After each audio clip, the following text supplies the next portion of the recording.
بسم اللہ الرحمن الرحیم۔ رحمت دو عالم صلی اللہ علیہ وسلم نے ارشاد فرمایا، نماز پڑھو جیسے مجھے نماز پڑھتے دیکھتے ہو، صلو کما رأیتمونی اصلی۔ ناظرین کرام، رسول اللہ صلی اللہ علیہ وسلم جیسی نماز پڑھنے کا ہمیں حکم دیا گیا ہے۔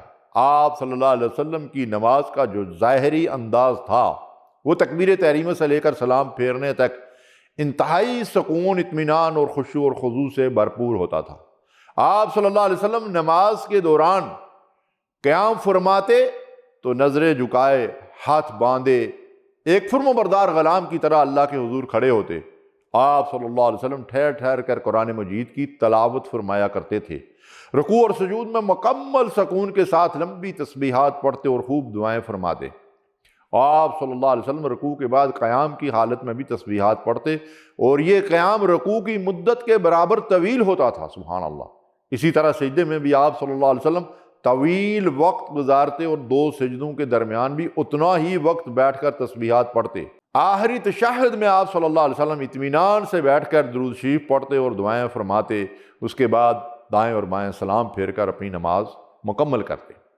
ناظرین، آج ہماری نمازوں کا حال کیا ہے؟ رکوع کے بعد کمر سیدھی ہوتی نہیں اور بندہ فوراً زمین پر پہنچ جاتا ہے، ایک سجدے کے بعد بیٹھتے ہی نہیں، فوراً دوسرے سجدے میں چلے جاتے ہیں۔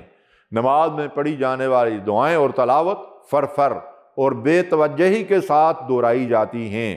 2 منٹ میں 4 رکعت پڑھ کر لوگ مسجد سے نکلنے کی جلدی کرتے ہیں۔ آج ہماری نمازیں ایسی بن چکی ہیں جن کے بارے میں رسول اللہ صلی اللہ علیہ وسلم نے فرمایا تھا، یہ کوے کی ٹھونگیں ہیں۔ ایسی نماز پڑھنے والے کو آپ صلی اللہ علیہ وسلم نے 3 مرتبہ حکم فرمایا تھا، ارجع فصلی فإنک لم تصلی، جاؤ دوبارہ نماز پڑھو کیونکہ تم نے نماز پڑھی ہی نہیں۔ لم تصلی حرف نفی ہے، یہ جو تو نماز پڑھ رہا ہے یہ نماز نہیں ہے۔ آپ صلی اللہ علیہ وسلم نے اس شخص کو اطمینان اور سکون کے ساتھ نماز کا پورا طریقہ سکھایا۔ یہ تو نماز کا ظاہری پہلو تھا، لیکن نماز کا باطنی پہلو کیا ہے؟ وہ خشوع اور خضوع ہے، دل اور دماغ کا اللہ کے ساتھ تعلق اور توجہ۔ میرا سب سے بڑا سوال ناظرین سے یہ ہے، کیا رسول اللہ صلی اللہ علیہ وسلم بغیر سمجھے نماز پڑھا کرتے تھے؟ الیاذ باللہ، ہرگز نہیں۔ تو پھر ہم بغیر سمجھے نماز کیسے پڑھ سکتے ہیں؟ اگر ہم بغیر سمجھے نماز پڑھتے ہیں تو کیا ہماری نماز رسول اللہ صلی اللہ علیہ وسلم کی نماز جیسی ہو سکتی ہے؟ جبکہ آپ صلی اللہ علیہ وسلم کا حکم ہے، نماز پڑھو جیسے مجھے نماز پڑھتے دیکھتے ہو۔ کیا اس حکم سے مراد صرف نماز کا ظاہر ہے یا مکمل نماز، یعنی اس کا ظاہر اور باطن؟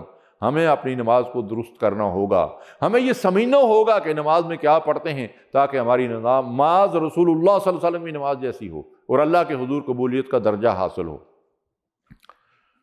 ناظرین، ہو سکتا ہے ایک بات سن کر آپ حیران ہو جائیں کہ اللہ رب العالمین نے بغیر سمجھے نماز پڑھنے کی قرآن میں ممانعت فرمائی۔ کب فرمائی؟ جب شراب حرام نہیں ہوئی تھی، اس کی حرمت کا حکم نازل نہیں ہوا تھا، تو اللہ رب العالمین نے ارشاد فرمایا، وَلَا تَقْرَبُوا الصَّلَاةَ وَأَنْتُمْ سُكَارَىٰ۔ جب تم نشے کی حالت میں ہو، تمہاری عقل کام نہیں دے رہی ہے، تمہیں سمجھ میں نہیں آتا کیا پڑھ رہے ہو، تو وَلَا تَقْرَبُوا الصَّلَاةَ، نماز کے قریب بھی نہ جاؤ۔ اللہ نے منع کر دیا نا۔ آگے اللہ نے اس کی علت بیان فرمائی ہے، حَتَّىٰ تَعْلَمُوا مَا تَقُولُونَ، یہاں تک کہ تمہاری عقل بحال ہو جائے، نشہ ختم ہو جائے، تم نارمل انسان بن جاؤ، اور حَتَّىٰ تَعْلَمُوا مَا تَقُولُونَ، اب جو کچھ تم پڑھ رہے ہو اس کو تم سمجھ رہے ہو، اس کو تم جانتے ہو، اب نماز پڑھو۔ تو یہاں تو ممانعت موجود ہے کہ اگر کوئی آدمی جو ہے نماز پڑھتا ہے اور اس کو سمجھتا نہیں ہے تو اللہ نے منع فرما دیا۔ اچھا، وہ تو اللہ نے ان کو منع کیا تھا کہ نشے کی حالت میں تمہیں سمجھ نہیں آ رہا ہے۔ ہم تو ناظرین معذرت کے ساتھ بغیر پیے ہی نشے میں ہوتے ہیں۔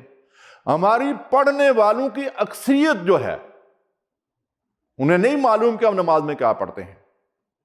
اللہ رب العالمین سے دعا ہے ہمیں زندگی کے ہر معاملے میں اسوہ رسول صلی اللہ علیہ وسلم کی پیروی کی توفیق عطا فرما، آمین یا رب العالمین۔